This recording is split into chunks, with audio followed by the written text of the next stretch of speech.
السلام عليكم ورحمة الله وبركاته.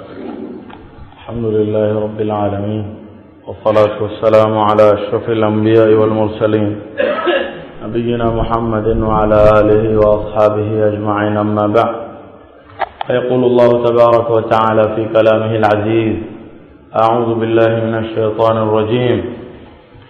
وقضينا إلى بني إسرائيل في الكتاب لتفسدن في الأرض مرتين ولتعلن علوا كبيرا فإذا جاء وعد أولاهما بعثنا عليكم عبادا لنا أولي بأس شديد فجاسوا خلال الديار وكان وعدا مفعولا ثم رددنا لكم الكرة عليهم وأمددناكم بأموال وبنين وجعلناكم أكثر نفيرا إن أحسنتم أحسنتم لأنفسكم وإن أسأتم فلها فإذا جاء وعد الآخرة ليسوءوا وجوهكم وليدخلوا المسجد كما دخلوه أول مرة وليتبروا ما علوا تتبيرا.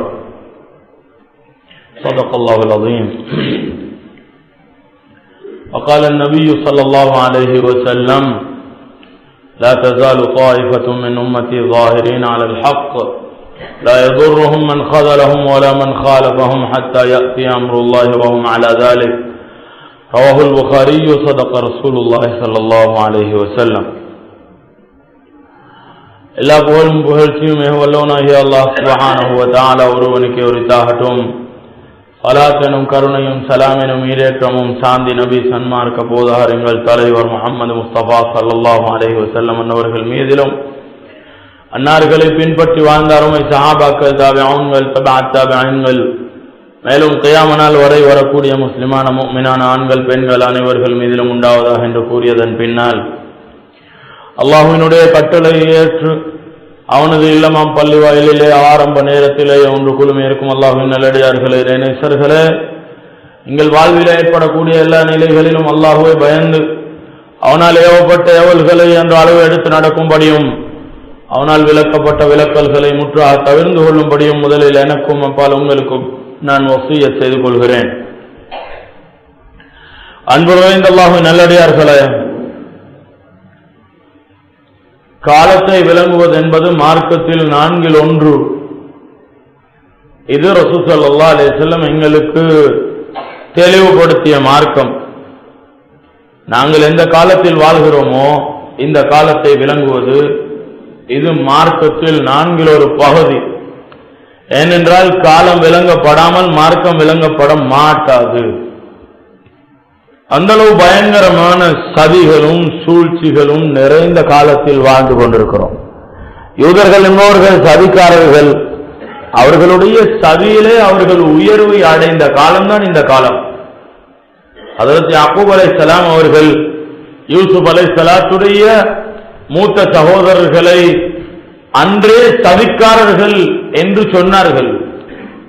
ஹஜ்ரத் யூசுப் அலைஹிஸ்ஸலாம் ஒரு கனவு காண அதற்கு பலன் கேட்கும் பொழுது ஹஜ்ரத் யாக்கூப் அலைஹிஸ்ஸலாம் சொன்னார்கள்: قال لا تقصص رؤياك على اخوتك فيكيدوا لك كيدا.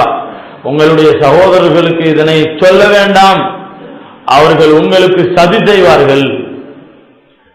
ஹஜ்ரத் யாக்கூப் அலைஹிஸ்ஸலாத்துடைய 2 மனைவிமார்களில் மூத்த மனைவிக்கு 10 ஆண் குழந்தைகள்.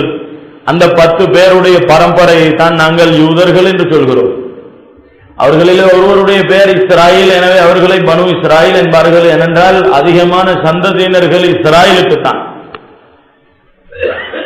இல்லை என்றால் யூதர்கள் என்பவர்கள் இந்த 10 பேருடைய குழந்தைகள். இவர்கள் அன்றையிலிருந்து சதிக்காரர்கள், என்றும் சதிக்காரர்கள், இன்றும் சதிக்காரர்கள் தான். இன்று அல்லாஹ் தஆலா உலகத்துடைய ஆட்சி அவர்களுடைய கையிலே கொடுத்திருக்கிறார். நான் அடிக்கடி பேசுவதுண்டு, 1300 வரை 1300 வரை என்று சொல்வதுண்டு. அது எந்த காலம் என்றால் யூதர்களுடைய 2வது இந்த குலப்படி காலத்தை அவர்கள் அடைவதற்கு முன்னால் உள்ள காலம். யூதர்கள் அவர்களுக்கு வாக்களிக்கப்பட்ட 2 குலப்படி காலங்களில் முதலாவது குலப்படி காலம் ஹஜ்ரத் சுலைமான் அலைஹிஸ்ஸலாத்துடைய வஃபாத்திலிருந்து ஆரம்பமாகிறது. ஹஜ்ரத் உமர் கத்தாப் ரலியல்லாஹு அவர்கள் மஸ்ஜிதுல் அக்ஸாவை கைப்பற்றுவதுடன் அது முடிந்து விடுகிறது. ஆனால் இரண்டாவது குலப்படி காலம் என்பது அவர்களுக்கு பெரிய உயர்வை கொடுத்த காலம். முதலான குலப்படி காலம் முடிவுக்கு வரும் பொழுது அல்லாஹ் தஆலா யூதர்களை தவிடுபொடியாக்கினான் என்றோ, அவர்களுடைய திட்டங்கள் அழிந்து விட்டனவென்றோ, அல்லது அவர்கள் முற்றாகவே சந்ததியால் அழிந்து விட்டார்கள் என்றோ கூறவில்லை. فَإِذَا جَاءَ وَعْدُ أُولَاهُمَا بَعَثْنَا عَلَيْكُمْ عِبَادًا لَنَا أُولِي بَأْسٍ شَدِيدٍ فَجَاسُوا خِلَالَ الدِّيَارِ وَكَانَ وَعْدًا مَفْعُولًا. இங்கு அவ்வாறு எதுவும் சொல்லப்படவில்லை. என்றாலும் இரண்டாவது குலப்படி காலம் நிறைவுக்கு வரும் பொழுது فَإِذَا جَاءَ وَعْدُ الْآخِرَةِ لِيَسُوءُوا وُجُوهَكُمْ, நீங்கள் கெட்டவர்கள் என்று உலகத்துக்கு விளங்கும். وَلِيَدْخُلُوا الْمَسْجِدَ كَمَا دَخَلُوهُ أَوَّلَ مَرَّةٍ, முதல் குலப்படி முடிவுக்கு வரும் பொழுது ஹஜ்ரத் உமர் ரலியல்லாஹு அன்ஹு மூலமாக மஸ்ஜிதுல் அக்ஸா திரும்பவும் முஸ்லிம்களுடைய கையில் மீட்கப்பட்டது போலவே இந்த முஸ்லிம்கள் மஸ்ஜிதுல் அக்ஸாவிலே நுழைவார்கள். وَلِيَدْخُلُوا الْمَسْجِدَ كَمَا دَخَلُوهُ أَوَّلَ مَرَّةٍ وَلِيُتَبِّرُوا مَا عَلَوْا تَتْبِيرًا. அவர்கள் எந்தெந்த விடயங்களை கொண்டெல்லாம் உயர்வை அடைந்தார்களோ அவைகள் அனைத்தும் கேவலப்படும், அவைகள் தவிடுபடியாகும், அவைகள் சுக்குநூறாகும் என்று குர்ஆன் சொல்கிறது. யூதர்கள் உயர்வை அடைந்ததெல்லாம் இந்த உலக கல்வி மூலமாகத்தான்.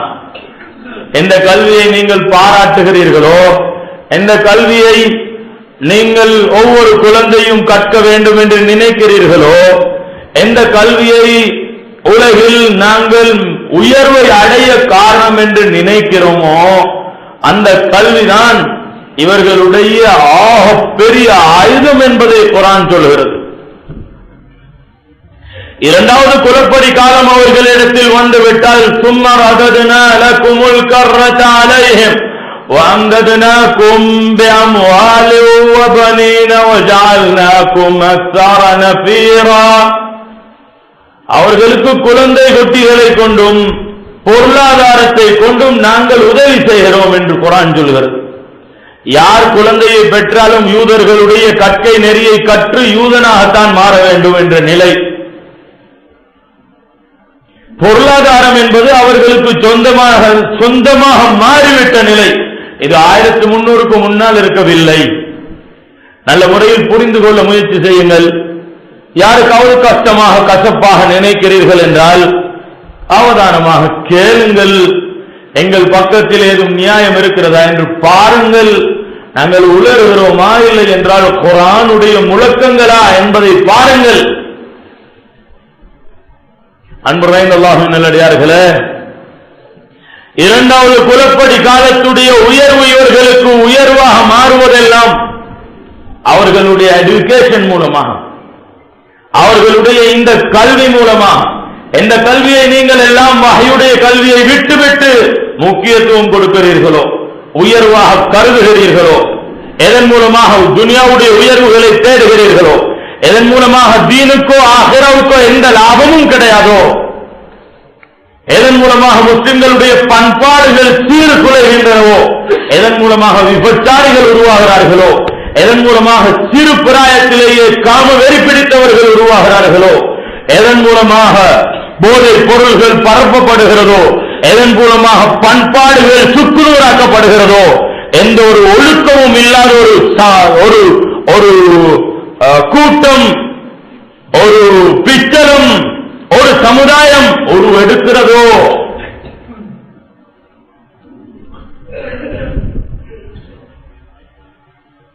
அப்படியான அந்த கல்வியை தான் அவர்களுடைய மூலதனமாக ஆக்கினார்கள். உலகமெல்லாம் அவர்களுடைய செய்திகளை பரப்ப, பொய்யை உண்மைப்படுத்த, நல்லதை கெட்டதாக்க, கெட்டதை நல்லதாக்க, உயர்ந்ததை தாழ்ந்தது என்று காட்ட, தாழ்ந்ததை உயர்ந்தது என்று காட்ட, குர்ஆனுக்கோ சுன்னாவுக்கோ மரியாதை இல்லாத பொருளாக ஆக்கி, உயர்வுக்கும் உத்தியோகத்துக்கும் அன்று ஏதோ ஒரு எக்ஸாமில் பாஸ் பண்றதுக்கும் டிகிரி டிப்ளமாவுக்கும் முக்கியத்துவம் கொடுக்கின்ற நிலை உருவானதெல்லாம் இந்த கற்கை நெறி மூலமாகத்தான். புரிந்து கொள்ள முயற்சி செய்யுங்கள், புரிந்து கொள்ள முயற்சி செய்யுங்கள். உண்மையை உள்ளத்திலே மறைத்துக் கொண்டு விதண்டாவாதம் செய்ய வேண்டாம். இன்று நிறைய மக்கள் இருக்கிறார்கள், உண்மையை உணர்கிறார்கள். ஆனால் தான் 30 வயது வரை கற்ற கல்வி, தனக்கு கிடைத்த இந்த தொழில், இவைகளை பிழை சொல்ல வேண்டி வரும் என்பதற்காக வேண்டி விதண்டாவாதிக்கிறார்கள். ஒருவரை அல்ல பல 100 பேர்களை உங்களிடம் சொல்லுவோம். இது எங்களுடைய உயிர் உடம்பில் இருக்கும் வரை நீங்கள் காணப்போகின்ற முழக்கம் மறந்துவிடாதீர்கள். இந்த பாதையில் எத்தனை தடை கற்கள் இருந்தாலும் அவைகள் உங்களுடைய பார்வையில் தடை கற்களாக இருக்கும், நம் பார்வையில் அவைகள் சந்தோஷமான செய்திகள் என்பதை மறந்துவிடாதீர்கள்.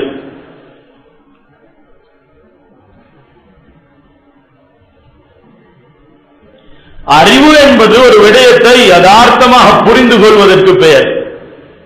அறிவு என்பது ஒரு விடயத்தை யதார்த்தமாக புரிந்து கொள்வதற்கு சொல்லப்படும்.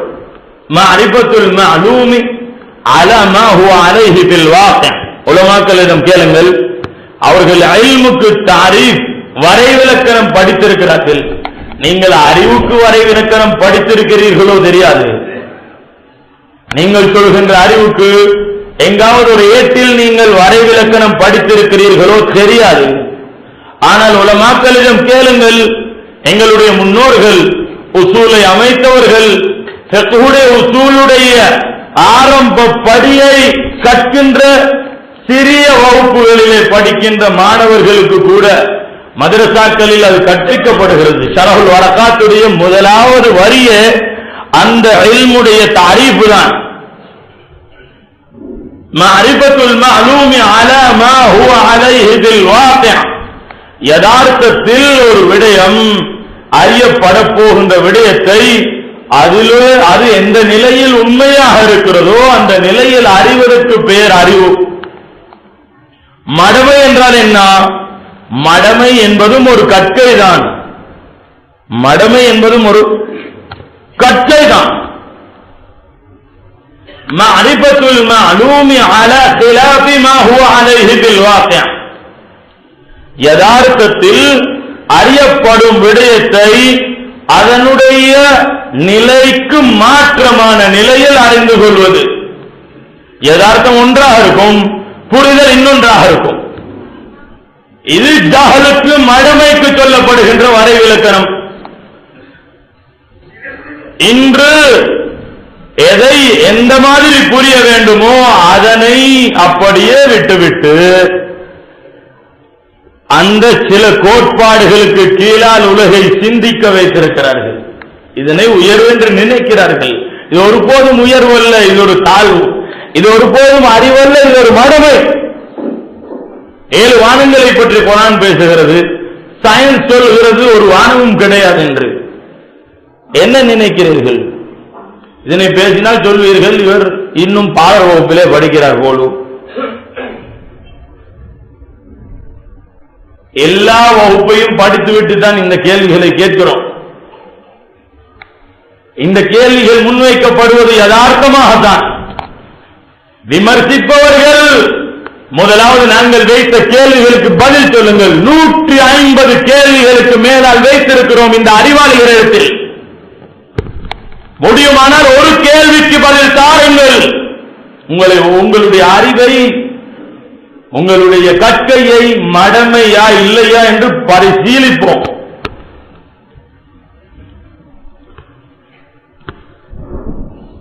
புரிந்து கொள்ள முயற்சி செய்யுங்கள். யதார்த்தத்தை உணர முயற்சி செய்யுங்கள். உண்மையை விளங்கும் நாட்டத்துடன் கேளுங்கள். விமர்சிப்பதையும் தன்னுடைய வயிற்றை நிரப்புவதை, உலமாக்களை அவர்களுடைய வயிற்றை நிரப்புபவர்கள் என்று அட்டி மட்டம் தட்டுபவர்களே, உங்களுடைய வயிற்றை நிரப்ப முயற்சிப்பவர்களே, உங்களுடைய வயிற்றை நிரப்பும் அந்த உணர்வை விட்டுவிடுங்கள். யதார்த்தமாக புரிய முயற்சி செய்யுங்கள். இந்த கற்கை ஒரு அறிவல்ல, இந்த கற்கை ஒரு மடமை. இதிலே எதுவெல்லாம் அறிவென்று நீங்கள் நினைக்கிறீர்களோ, யதார்த்தமாக இது புரியப்படுகிறதோ, அதுவெல்லாம் 1300 ஆண்டுகளாக அல்லது ஹஜ்ரத் ஆதம் அலைஹிஸ்ஸலாம் அவர்களிலிருந்து கற்கையாக உலகத்திலே இருந்தவை. நீங்கள் தந்தவை அல்ல. 1844 ஆண்டுதான் இவர்கள் சிலபஸ் போட்டார்கள். அதுக்கு பின்னால் தான் உலகில் பாடசாலைகள் ஆரம்பமானன. இதனைத்தான் நாம் சொல்லுவோம், உலகில் 1300 வரை, ஹிஜ்ரி 1300 வரை இந்த அநியாயக்காரர்களுடைய எந்த ஒரு ப்ரொஜெக்டும் ஆளவில்லை, எந்தொன்றும் ஆளவில்லை.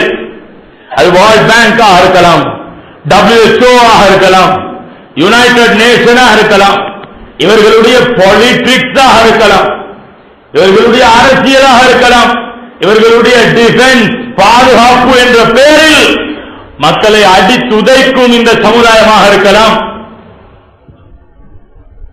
இவர்களுடைய மீடியாவாக இருக்கலாம். எதனை எடுத்து பாருங்கள், 1300க்கு முன்னால் இவர்களிடம் எந்த ஒன்றும் இருக்கவில்லை. இவர்கள் தயாரானார்கள். 1605 ஆண்டிலிருந்து திட்டம் போட்டார்கள். 1000 வருடங்களுக்கு மேலால் தயாரானார்கள். 1600க்கு பின்னால் உலகிலே அவர்களுடைய அந்த அநியாயங்களை உலகம் எல்லாம் பரத்தினார்கள். 1800களுக்கு பின்னால் அன்புள்ளே, அதற்கு முன்னால் உலகில் இருந்தவர்கள் எல்லாம் மடையர்களா, பொருளாதாரமற்றவர்களா, பாதுகாப்பு இல்லாமல் வாழ்ந்தார்களா, சுகதேகிகளாக இருக்கவில்லையா? இன்று வாழக்கூடியவர்களை விட பல 100 மடங்கு அவற்றையெல்லாம் அடைந்தவர்களாக வாழ்ந்தார்கள். சுகத்தை பாருங்கள், இன்று 80 வயது வயதாளி நின்று கொண்டு தொழுவார், 60 வயதுக்காரர் உட்கார்ந்து கொண்டு தொழுவார். இந்த 80 வயதுக்காரர்கள் மௌத்தாகுவதற்கு முன்னால் இதனை பரிசீலனை செய்து பாருங்கள். இல்லை என்றால் நீங்கள் எங்களை பொய்ப்படுத்துவீர்கள். 80 வயது தாண்டியவர் நின்று தொழுவார், 60 வயது தாண்டியவர் உட்கார்ந்து தொழுவார். ஏனென்றால் WHO-வை 60 வயது தாண்டியவர் கொஞ்சம் கூடுதலாக ஃபாலோ பண்ணி இருக்கிறார். உலக சுகாதார மையத்தின் வழிகாட்டலின் கீழ் இங்கு வந்த மடமையை அவர் கூடுதலாக உள்வாங்கினார். கொஞ்சம் கூட காலம் ஸ்கூல்ல படிச்சிருப்பார். பரிசுத்தமாக நாம் வடித்தெடுத்த இந்த தேங்காய் எண்ணெய் பாருங்கள் எவ்வளவு உயர்ந்த எண்ணெய் என்றால், உலக ஆய்வுகள் சொல்கின்றன, உலகில் மிக உயர்ந்த எண்ணெய் அது ஜைத்தூனுடைய அந்த ஒலிவ் உடைய எண்ணெய். இரண்டாவது உயர்ந்த எண்ணெய் தேங்காய் எண்ணெய். மூன்றாவது நல்ல எண்ணெய் எள்ளுடைய எண்ணெய். இந்த உன்னதமான இந்த தேங்காய் எண்ணெயை விட்டும் நம்மை திசை திருப்பிய இந்த புத்திசாலிகளை நீங்கள் உயர்ந்தவர்கள் என்று நினைக்கவில்லையா? இவர்களை அறிவாளிகள் என்று சொல்லவில்லையா? இவர்கள் என்ன செய்தார்கள் தெரியுமா? WHO இவர்களுக்கு எதனை சொன்னதோ அதனை தான் அறிவென்று எடுத்தார்கள். மக்கள் உலகில் வாழ்ந்தது வளர்ந்ததை ஆய்வு செய்வதை மறந்தார்கள். யாருக்கு ஆய்வுடைய உணர்வே கிடையாதோ அவர்கள் தான் அந்த பட்டதாரிகள். ஆய்வுடைய உணர்வு இவர்களுக்கு இருந்திருந்தால் மக்களை மடமையில் ஆழ்த்தி சன்ஃபிளவர் ஆயிலையும் வெஜிடபிள் ஆயிலையும் சுகதேகிகளுக்குரிய சாமான் என்று அறிமுகம் செய்திருக்க மாட்டார்கள். மரக்கறி எண்ணெய் என்பீர்கள். மரக்கறி எண்ணெய் துபாயிலிருந்து வருகிறது. ஆனால் துபாய்க்காரனுக்கு சாப்பிடுவதற்கு மரக்கறி இலங்கையிலிருந்து போகிறது. ஆச்சரியமான முட்டாளே, சற்று நீ சிந்திக்கவில்லையா? மக்களிடம் மரக்கறி எண்ணெயை அறிமுகம் செய்வதற்கு முன்னால் அங்கே எங்கே மரக்கறி இருக்கிறது என்பதாக ஹுத்பாக்கள் இடம் கொடுக்காது. இல்லை என்றால் இவ்வாறான பல 100 செய்திகளை உங்கள் முன்னால் வைப்பேன். நாங்கள் 6 நாட்கள் அமர வைத்து இவைகளை விளங்க வைப்பது எங்களுடைய வளமை. விளங்கியவர்கள் விளங்குவார்கள், புரிய விரும்புவர்கள் புரிவார்கள். யாரிடம் விதண்டவாத உணர்வோ, யாருடைய மனச்சாட்சி அவருக்கே விரோதமாக நடக்கிறதோ அவர்கள் புரிய மாட்டார்கள், உண்மையை உணர மாட்டார்கள். அவர்களுடைய உள்ளத்துக்கு அல்லாஹ் பூட்டு போட்டு விட்டானே, அதுக்கு பின்னால் யாருதான் திறப்பார் அந்த உள்ளத்தை? எனவே அன்புடைய அல்லாஹ்வின் நல்லடியார்களே, அந்த அந்த எண்ணெய் என்பது துபாயில் சுத்திகரிக்கப்படுகின்ற அந்த பெட்ரோலியம், அதனுடைய ஒரு கழிவு. அதனை கழிவுகள் அனைத்தையும் பணமாக்குவதுதான் இவர்களுடைய டார்கெட். இவர்களுடைய பொருளாதாரத்துக்குரிய அடிப்படையே கழிவை பணமாக்குதல். இந்த தியரிக்கு கீழால் உலகத்தை மடையர்களாக்கி உலக மக்களை எல்லாம் மடமையில் ஆழ்த்தி அவனுடைய வியாபாரத்தை நல்ல முறையில் செய்து கொண்டிருக்கிறான். ஏன் உணரவே மாட்டோம், நீங்கள் எதனையும் செய்யுங்கள் சொல்லுங்கள், ஆனால் நாங்கள் புரியவே மாட்டோம் என்று நினைக்கிறோம் என்றால் அது உங்களுக்கு நீங்களே செய்கின்ற அநியாயமே ஒழிய அல்லாஹோ அவன் தூதரோ இந்த விடயத்தில் நிரபராதிகளாக இருக்கிறார்கள். அன்புராயின் அல்லாஹ்வின் நல்லடியார்களே, இது இவர்களுடைய ஆயுதம். இவர்கள் உலகில் எதையெல்லாம் செய்கிறார்களோ அவைகள் அனைத்தையும் சரிப்படுத்துவதற்குரிய இவர்களுடைய ஆயுதம் தான் இவர்களுடைய கல்வி திட்டம். நீங்கள் ஒரு கணம் உலக வரலாற்றை புரட்டி பாருங்கள். யாரெல்லாம் உலக கல்விக்கு வக்கீலாக நிற்கிறீர்கள்? என்னிடத்தில் பொதுவாக உலக கல்வி மாற்று கல்வி என்ற வித்தியாசம் கிடையாது. ஆனால் நான் உலக கல்வி என்று நாடுவது இந்த பாடசாலை கல்வியை தான். பாடசாலை கல்வியை தான் அந்த வார்த்தையிலே பேசுகிறேன். இல்லை என்றால் யதார்த்தமாக புரியப்படும் அனைத்து அறிவுகளும் அது அல்லாஹ்விடத்தில் அறிவுகளாகவே இருக்கின்றனவே ஒழிய அதிலே பிரிவுகள் கிடையாது. அது ஒரு வேறொரு தலைப்பு. அதனை உங்களுக்கு விளங்க வைப்பதானால் ஒரு 10-12 மணித்தியாலம் தேவைப்படும் என்று நினைக்கிறேன். ஆனால் புரிய வேண்டிய பகுதி என்னவென்றால், மார்க்கங்கள் இஸ்லாமிய மதம், இந்து மதம், பௌத்த மதம், கிறிஸ்தவ மதம், நீங்கள் எந்தெந்த மதங்களை எல்லாம் பார்க்கிறீர்களோ இவர்கள் எல்லாம் ஒரு 200 வருடங்களுக்கு முன்னால் எதனை கற்றார்கள்? மடையர்களா இவர்கள்? இவர்களிலே யாரும் புத்திசாலிகள் இல்லையா?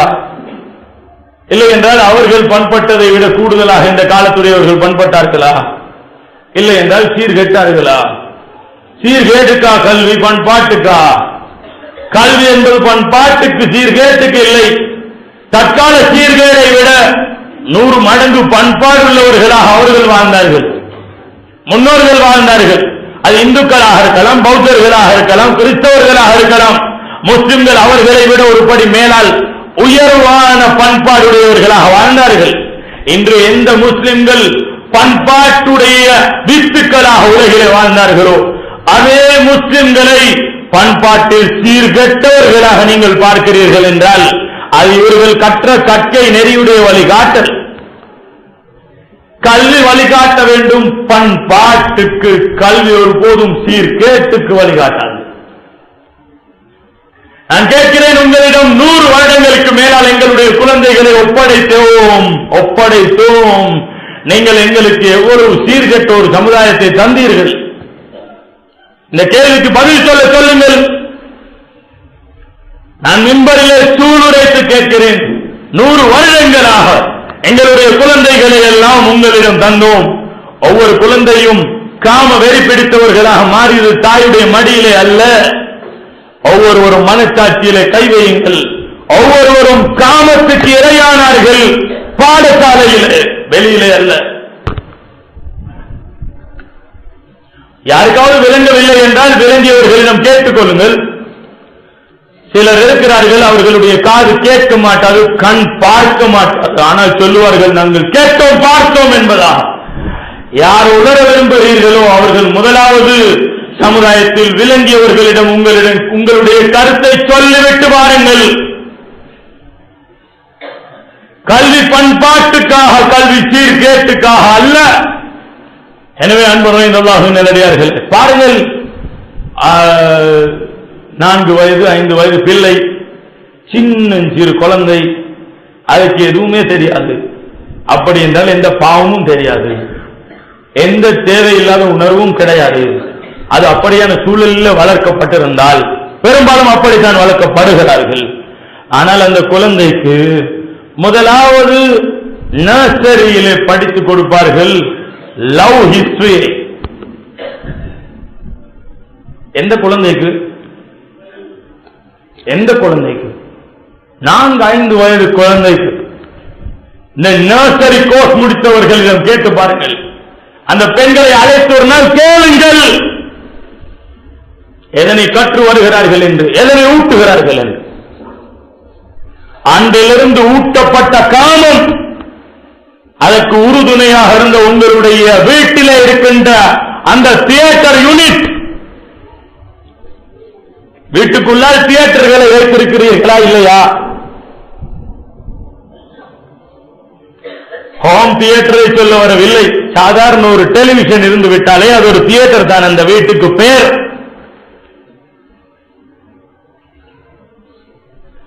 அங்கே பண்பாட்டை சீர்கெடுத்து நீங்கள் அதனை ஊக்குவித்து அதனை நீங்கள் வளர்க்க பசலையிடுகிறீர்கள். அத்துடன் அதனுடைய அடிப்படையை அங்கே கொடுக்கிறீர்கள்.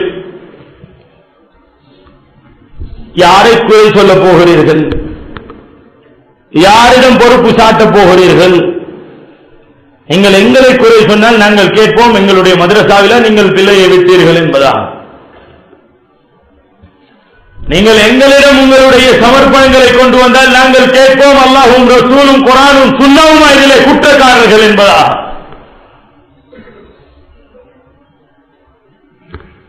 துன்யாவுடைய மோகத்தால் தத்தளித்தவர்களாக எது நாசமானாலும் பரவாயில்லை, ஆனால் எங்களுக்கு ஒரு உத்தியோகம் கிடைக்க வேண்டும், ₹1 பணம் கிடைக்க வேண்டும் என்று பணத்துக்காக பீதின்னும் கூட்டம் பாடசாலைகளிலே பிள்ளைகளுடைய பண்பாடுகள் சீர்கெட்டால் என்ன? அந்த பிள்ளை தேவையில்லாத தொடர்புகளை உண்டாக்கினால் என்ன? பாடசாலை வாழ்க்கையை விடுத்துவிட்டு யூனிவர்சிட்டி வாழ்க்கை என்று அங்கே போய் ஜினாவுடைய உணர்வுகளுடன் தன்னுடைய உண்மையான உணர்வுகளை கலைந்தால் என்ன? அதுக்கு பின்னால் தன்னுடைய பட்ட படிப்பை முடித்து வரும் பொழுது 30 வயதாகி திருமணம் செய்து 35வது வயதாகும் பொழுது ஆண்மை உணர்வு கிடையாது என்று மருத்துவரை நாடக்கூடிய நிலையை அந்த பிள்ளைகளுக்கு நீங்கள் சுமத்தாட்டுகின்ற அந்த நிலை, இதுக்கெல்லாம் அல்லாஹ்வும் ரசூலும் குற்றக்காரர்களா? நீங்கள் இந்த கேள்விகளை எல்லாம் எங்களிடம் வைக்கப் போகிறீர்களா? நீங்கள் வாழ்க்கைக்காக எதனை கற்றீர்கள்? வாழ்க்கைக்காக எதனை கற்றீர்கள்? நாங்கள் குர்ஆனை சுன்னாவை கற்பதற்காக 10-12 வருடங்கள் செலவழித்தோம் என்று வையுங்கள். ஒவ்வொரு வசனமும் ஒவ்வொரு நிமிடமும் என்னுடைய வாழ்க்கைக்காக நான் செய்தது. நான் கேட்கிறேன், பட்டதாரிகளே, நீங்கள் உங்கள் வாழ்க்கைக்காக எதனை செய்தீர்கள்? தொழிலுக்காக செய்தீர்கள், பணத்துக்காக செய்தீர்கள், ஒரு நல்ல சீதனத்தை வாங்க செய்தீர்கள், நல்ல வீட்டை சீதனமாக பெற செய்தீர்கள், நல்ல வாகனத்தை சீதனமாக பெற செய்தீர்கள், நல்ல வாழ்க்கை உலகில் வாழ வேண்டும் என்று செய்தீர்கள். உங்களுடைய பண்பாட்டுக்கு என்ன செய்தீர்கள்? உங்களுடைய மார்க்கத்துக்கு என்ன செய்தீர்கள்? உலகில் இந்த மார்க்கம் வாழ வேண்டும் என்பதற்காக வேண்டி என்ன செய்தீர்கள்? உங்களுடைய வாழ்க்கை நேர்வழியிலே அமைய என்ன செய்தீர்கள்? நீங்கள் நல்ல பார்வையுடையவர்களாக மாற என்ன செய்தீர்கள்? நல்ல கேள்வியுடையவர்களாக மாற என்ன செய்தீர்கள்? நல்ல சிந்தனையுடையவர்களாக மாற என்ன செய்தீர்கள்? நல்ல உணர்வுடையவர்களாக மாற என்ன செய்தீர்கள்? பட்டியலிடுங்கள் பார்க்கலாம். 12 வருடங்கள் படித்து 12 அம்சங்களை நனவாக வாழ்க்கையில் ஏற்படுத்திக் கொள்ளவில்லை. இதுதான் யதார்த்தமான உண்மை. எதையெல்லாம் நீங்கள் உண்மையாக எடுத்தீர்களோ அதையெல்லாம் உலமாக்களிடம் எடுத்தீர்கள். எதையெல்லாம் நனவாக பெற்றீர்களோ அவைகளை எல்லாம் உலமாக்களிடம் பெற்றீர்கள்.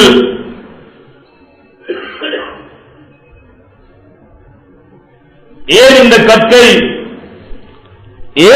கற்கை என்று பார்த்தால் வெறுமனே உலக சம்பாதிப்புக்கு மாத்திரம் தான், வேற எந்த நோக்கமும் கிடையாது.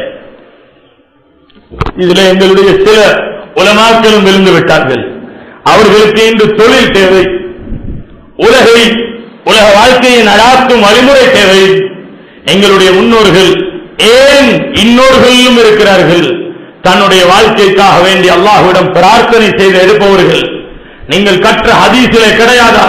லவ் ததவக்கலூன அலல்லாஹி ஹக்க தவக்குலிஹி லரஸககும் கமா யர்ஸுகு த்வைர் தக்து ஸிமாஸ வ தரூஹு பிதானா. நீங்கள் உண்மையான முறையில் அல்லாஹ்விடம் பரம் சாட்டுவீர்களே, ஆனால் பறவைகளுக்கு ரிஸ்க் அளிப்பது போன்று அல்லாஹ் உங்களுக்கு ரிஸ்க் அளிப்பான். அவைகள் வெற்றி வயிறுடன் தீனி தேடி புறப்படுகின்றன, வயிறு நிரம்பியவைகளாக வீட்டுக்கு வருகின்றன. இந்த நிலை எங்களுடைய உலமாக்களுக்கு கிடையாதா? இந்த வாக்கு இல்லையா? பத்ரிலே இறங்கிய மலாய்க்காமார்கள் இன்று மலாய்க்காமார்களாக இல்லையா? இல்லை என்றால் அந்த ரப்பு இன்று கிடையாதா? பத்ரிலே, உஹதிலே, கந்தத்திலே, ஹுனைனிலே, அவுதாஸிலே, யர்மூக்கிலே, யமாமாவிலே அந்த சஹாபாக்கள் செய்த அந்த போராட்டங்களிலே எந்த உதவிகளை உலகம் கண்டதோ, கண்ணால் இந்த யஹூதிகள் பயந்தார்களோ, காவிர்களை நடுங்க செய்ததோ, அந்த உதவிகள் இன்று பெற முடியாதவைகளா? தக்வாவை பற்றி பேசினாலும் இன்று துனியா, தவக்குலை பற்றி பேசினாலும் இன்று துனியா, யகீனை பற்றி பேசினாலும் இன்று துனியா. உள்ளால் துனியாவுடைய நோக்கம் உள்நோக்கம் என்று சொல்லுவோமே, உள்நோக்கம், தன்னுடைய சுயநலம், தான் வாழ வேண்டும் என்ற எண்ணம், தனக்கு பொருள் திரட்ட வேண்டும் என்ற அந்த உணர்வு இன்று நஞ்சூட்டப்பட்ட சாப்பாடுகளை நாம் உட்கொள்வதற்கு அடிப்படை காரணமாகிவிட்டன. நீங்கள் விவசாயிகள் இருக்கிறீர்கள், உங்களுடைய மூதாதையர்கள் விவசாயம் செய்யவில்லையா? இன்று விவசாய கல்வி எதற்காக?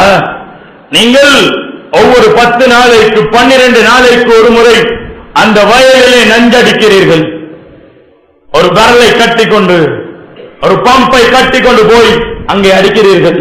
இதனை நீங்கள் குடிப்பீர்களா?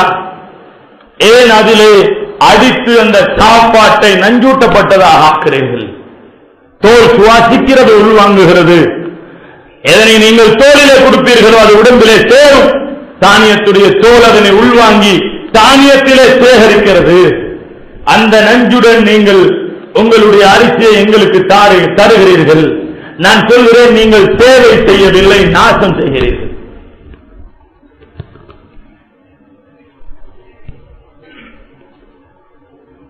ஏன் இந்த அநியாயம்?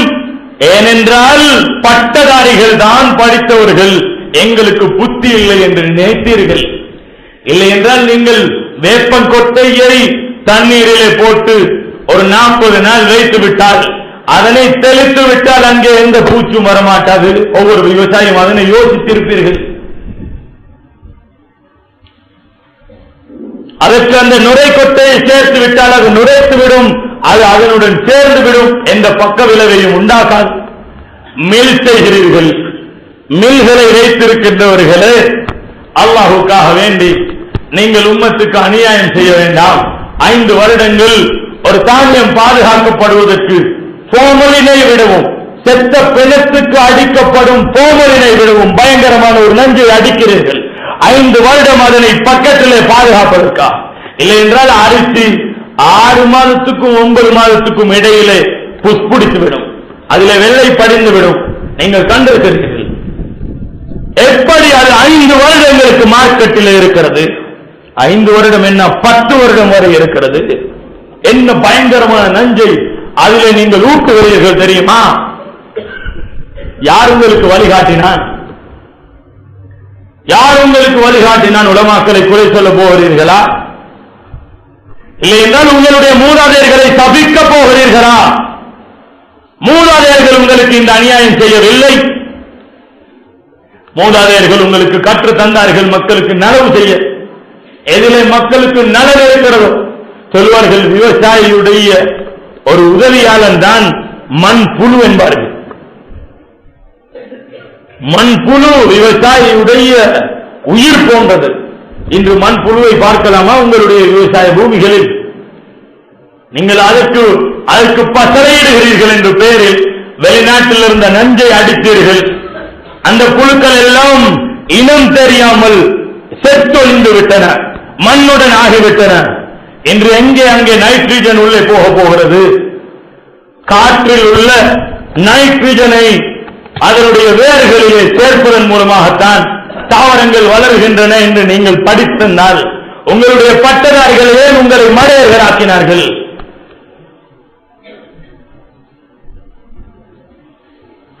இப்படியான நூற்றுக்கணக்கான கேள்விகளை உங்களிடம் வைப்பேன்.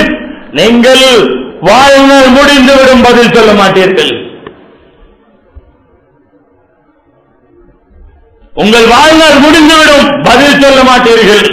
விவசாயம் உங்களுக்கு விளங்குகின்றதால் நான் விவசாயத்தை பேசினேன், இல்லை என்றால் கால்நடையை பேசுவேன், உத்தியோகத்தை பேசுவேன், அதற்கு மேலால் வியாபாரத்திலே இவர்கள் எவ்வளவு கை வைத்தார்கள் என்று பேசுவேன். உலகிலே பசாறுகளையும் குலப்படிகளையும் உருவாக்கவென்று அடிப்படையாக ஆக்கியதே இந்த படிப்பை தான், எஜுகேஷனை தான். உலகில் 1300 வருடங்களாக, ஏன் அதுக்கு முன்னால் உள்ள காலத்தில் இருந்து மக்கள் அவரவருடைய மார்க்கத்தை கற்று பண்பாடுள்ளவர்களாக மாறுவதைத்தான் கற்கை என்று நினைத்தார்கள். இல்லாததொன்றை முடியுமானால் வரலாற்றிலே நிறுவட்டும். யாராவது, எந்த ஆய்வாளராவது, எந்த புரோமோட்டராவது என்னிடத்தில் நிறுவட்டும், நான் இவர்களிடத்தில் சவாலாக வைக்கிறேன். கற்றார்கள் பண்பாட்டுக்காக மார்க்கத்தை, இன்று கற்கிறார்கள் சீர்கேட்டுடன் உலக வாழ்வுடைய நோக்கத்தை மாத்திரம் மையமாக வைத்து மடமையை. இதைத்தான் ரசூல் ஸல்லல்லாஹு அலைஹி வஸல்லம் சொன்னார்கள். புகாரி ஷரீஃபிலே 5 தடவைகள் இமாம் புகாரி ரஹிமஹுல்லாஹ் இந்த ஹதீஸை பதிவு செய்கிறார்கள். இன்னமா பைன ஸாஅத்தி லஸாஅ யன்ஸிலு ஃபீஹா அல்-ஜஹல் வ யர்ஃபஉ ஃபீஹா அல்-இல்ம். கியாமத் நெருங்கிவிட்டால் அந்த நெருங்கிய காலத்தில் ஒரு காலப்பகுதி இருக்கிறது, அதிலே மடமை மக்களிலே பரவிவிடும், மடமை பரவிவிடும், இல்மு உயர்த்தப்பட்டுவிடும் என்றார்கள் ஸல்லல்லாஹு அலைஹி வஸல்லம். உலகிலே 2 தலைமைத்துவங்கள் முஸ்லிம்களிலே வாழ்ந்தது கிடையாது. 1300 வரை தலைமைத்துவம் ஒன்றுதான், ஒரு கலீஃபா தான். முழு இஸ்லாமிய சாம்ராஜ்யத்துக்கும் ஒரு கலீஃபா தான். இஸ்லாமியர்களிலே 2 கலீஃபா இருந்த வரலாறு கிடையாது. இதே போன்று உலமாக்களிடம் ஒரு கருத்து தான், ஒற்றை கருத்திலே ஒன்றுபட்டார்கள். அப்படி என்றால் 4 மதுஹபுகள் எவ்வாறு என்று கேட்பீர்கள். யாராவது என்னிடம் இதனை கேட்க வேண்டும் என்றால் 6 நாட்கள் பாடநெறி நான் வைத்திருக்கிறேன். நீங்கள் வந்து என்னிடம் அமருங்கள், அவர்கள் அனைத்தையும் ஒரு கருத்து என்பதை நிறுவுவேன்.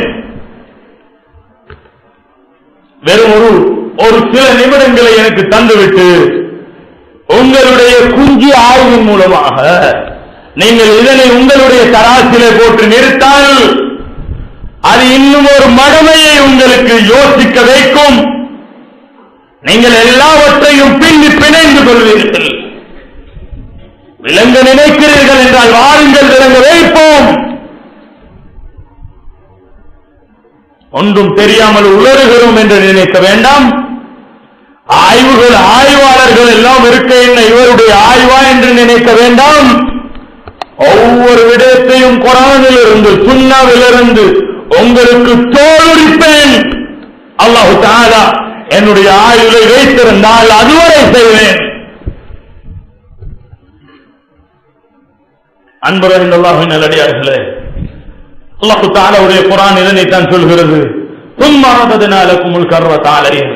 2வது தடவை யூதர்களுடைய உயர்வு காலம் அவர்களுக்கு மீண்டு வருகிறது. வரும்பொழுது அல்லாஹ் தஆலா இதனை கொடுக்கிறான். வாழ்ந்ததுனா கும்பியாம் வால், பெருமளவு சொத்து செல்வம் இவர்களுக்கு வால் பேங்க் கையிலே கிடைத்து விட்டது. உலகில் எந்த நாடும் அந்த நாட்டுடைய காசை அச்சிட முடியாது வால் பேங்குடைய அனுமதி இல்லாமல். இலங்கையுடைய ஒரு 10 ரூபாவை இலங்கை அரசாங்கத்துக்கு அச்சடிக்கின்ற அதிகாரம் கிடையாது. அவர்களுக்கு அங்கீகாரம் வழங்க வேண்டும் யூதர்கள். ஆனால் உலகில் எந்த நாட்டுடைய எத்தனை பில்லியன் யூதர்களுக்கு தேவைப்பட்டாலும் அவர்களுடைய கையிலே அது இருக்கிறது.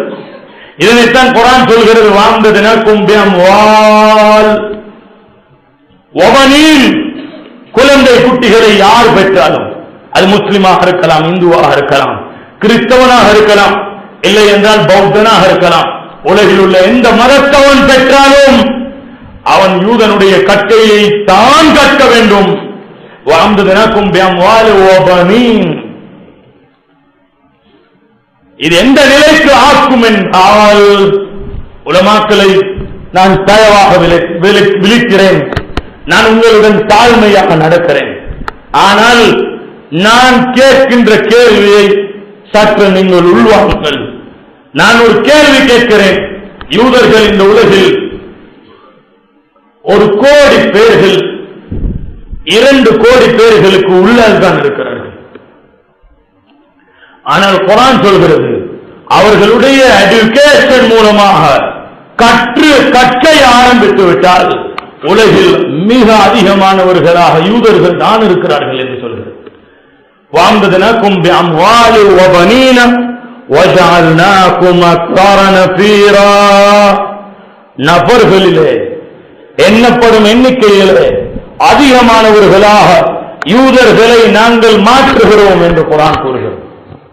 பனு இஸ்ரவேலர்களை பற்றி அவர்களை விழித்து முகாத்தபாக கேள்வி கேட்கின்ற குர்ஆன், அகபைனா இலா பனி இஸ்ராயீல ஃபில் கிதாபி லதுஃப்ஸிதுன்ன ஃபில் அர்தி மர்ரத்தைன் வலதஅலுன்ன உலுவன் கபீரா. இந்த தொடரிலே தான் இங்கே சொல்கிறது வஜஅல்னாகும் அக்ஸர நஃபீரா, உங்களை நாங்கள் எண்ணிக்கையிலே மிகவும் அதிகமானவர்களாக மாற்றுகிறோம் என்றால் யூதர்கள் அவர்களுடைய வம்சத்திலே இப்படியான அதிகமானவர்கள் அல்ல. யாரெல்லாம் அவர்களுடைய கட்டை நெறியை கற்றார்களோ, அதன் மூலம் உயர்வை தேடினார்களோ, அதன் மூலம் இந்த துனியாவை தேடினார்களோ, துனியாவுடைய வாழ்க்கையை மாத்திரம் நோக்கமாக கொண்டார்களோ, 5 ரூபாய்க்கு மலம் தின்றார்களோ, அவர்கள் அனைவர்களையும் குர்ஆன் யூதர்கள் என்று கணக்கிடுகிறது. கணிப்பீடு செய்கிறது அல்ல, கணக்கிடுகிறது.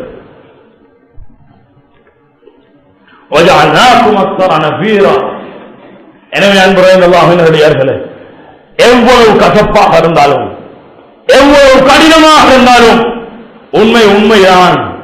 1,00,000 பேர் பொய்ப்பிக்க முயற்சித்தாலும் உண்மை யதார்த்தத்திலிருந்து மாறாது.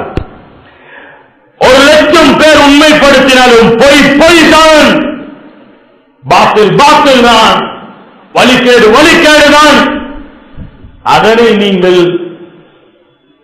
யதார்த்தத்தில் உண்மைப்படுத்த முடியாது. 1,00,000 பேர்கள் சேர்ந்து பொய்யை உண்மைப்படுத்த முயற்சித்தாலும் பொய் தான்.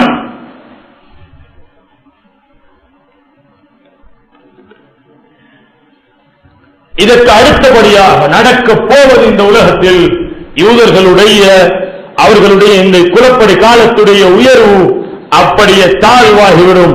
அந்த குலப்படிகள் எல்லாம் சுக்குநூறாகிவிடும். இப்போது மஸ்ஜிதுல் அக்ஸா அவர்களுடைய கையில் இருக்கிறது. குர்ஆன் சொல்கிறது ஃபைதா ஜாஅ வஅதுல் ஆখিরা, இந்த 2வது குலப்படி காலம் முடிவுக்கு வந்தால் லியசூஉ வஜூஹக்கும், உங்களுடைய முகங்கள் எல்லாம் கெட்டுவிடும். மக்கள் உங்களை நல்லவர்களாக பார்த்தார்கள். உத்தியோகத்தை, பட்டம் பதவியை, உங்களுடைய பொருளாதார முறையை நல்லதாக பார்த்தார்கள். ஆனால் அவைகள் எல்லாம் கெட்டவைகள் என்று விளங்கும். வலியதுகுலுல் மஸ்ஜித கமா தகலூஹு அவ்வல மர்ரா, மஸ்ஜிதுல் அக்ஸாவிலே முஸ்லிம்கள் நுழைய போகிறார்கள். இமாம் மஹ்தி அலைஹிஸ்ஸலாத்துடைய খিলাফத்துக்கு கீழால் அந்த உமர் கத்தாப் ரலியல்லாஹு அவர்கள் நுழைந்தது போன்ற என்று குர்ஆன் சொல்கிறது. உமர் ரலியல்லாஹு நுழைந்தார்கள் ஆட்சியுடன், அதிகாரத்துடன், பலத்துடன். இதே முஸ்லிம்கள் திரும்பவும் நுழைவார்கள் இந்த மஸ்ஜிதுல் அக்ஸாவிலே கலீஃபாவுடைய খিলাফத்துடன், இமாம் மஹ்தியுடன். இந்த சிறிய கூட்டம், எந்த சிறிய கூட்டம் யூதர்களுடைய இந்த ப்ராஜெக்டை தவறு என்று விளங்கியதோ, எந்த சிறிய கூட்டம் இந்த அறிவை மடமையாக பார்த்ததோ, அவர்கள் இமாம் மஹ்தி அலைஹிஸ்ஸலாமுடன் மஸ்ஜிதுல் அக்ஸாவிலே நுழைவார்கள். வலியதுகுலுல் மஸ்ஜித கமா தகலூஹு அவ்வல மர்ரா வலியுதப்பிரு மா அலௌ தத்பீரா.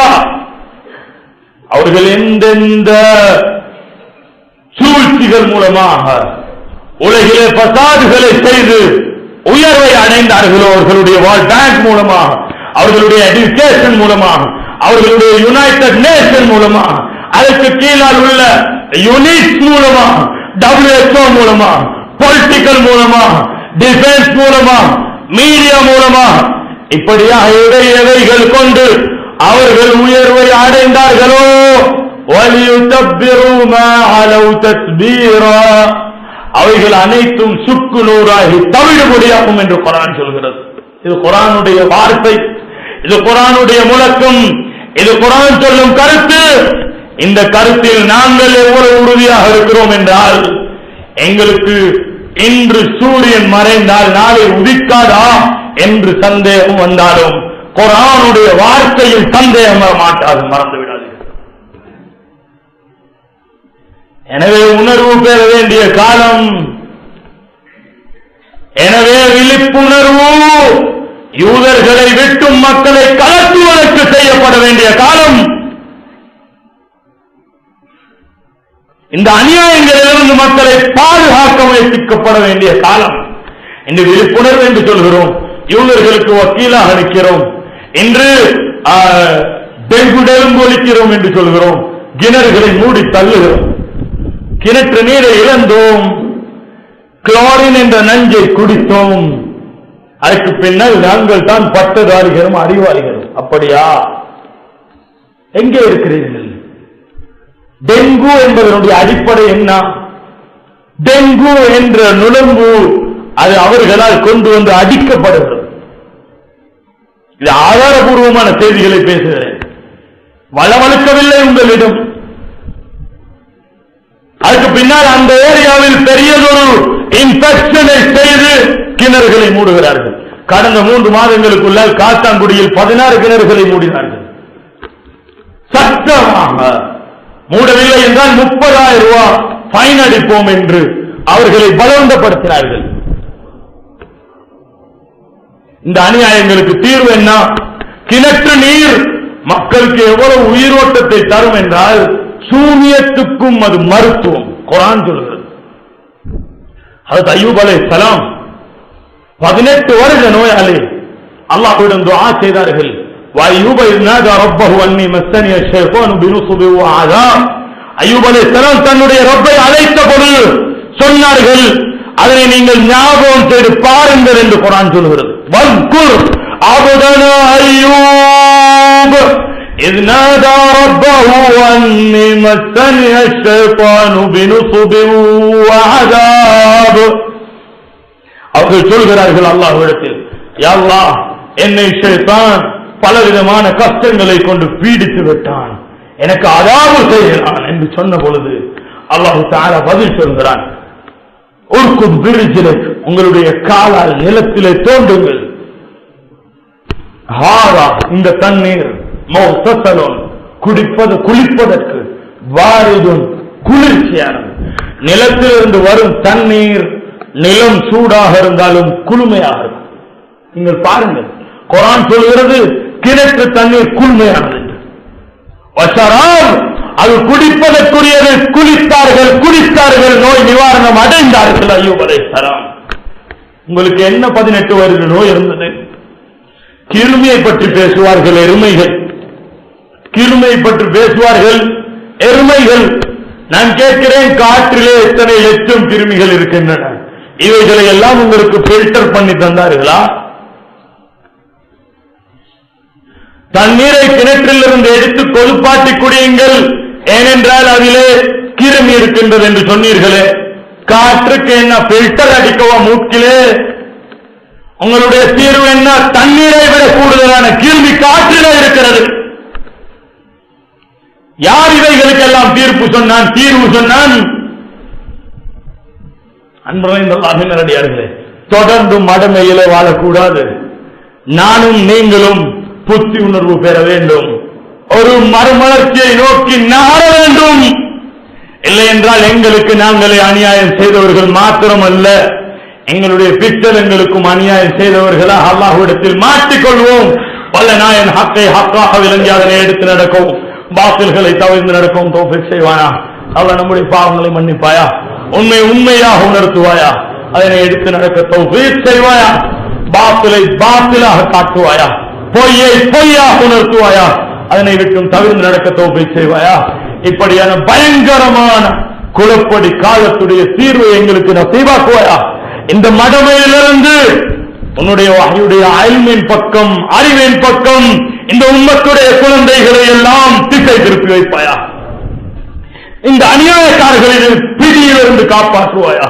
யா அல்லாஹ், இந்த அநியாயக்காரர்கள் எங்களுக்கு அநியாயம் செய்து மடமையை அறிவென்று காட்டி தந்தார்கள். யா அல்லாஹ், இதனை மடமை என்று நமக்கு உணர்த்துவாயா?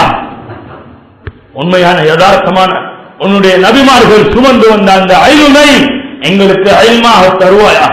அதனை எங்களுக்குரிய கற்கை நெறியாக ஆக்குவாயா? உண்மையை புரிய வைப்பாயா?